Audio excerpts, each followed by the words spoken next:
You've learned the mindset, you've seen the method. Now it's time to take action. In this chapter, I share 40 proven strategies that families have used to go from renter to homeowner. Some strategies are simple, like raising your credit score a few points to improve your interest rate. Others involve more innovation, like paying off debt or contributing just a little bit more to your down payment to boost your buying power. Some are tactical, showing you how to strengthen your offer in a competitive market, so the seller says yes to your offer. But here's the point. There's not just one path to ownership. There are dozens, and chances are at least one of them fits your exact situation. This chapter is your personal playbook.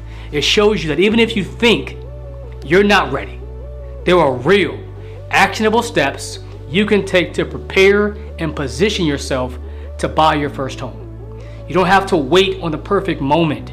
You just need the right plan and the right lending partner.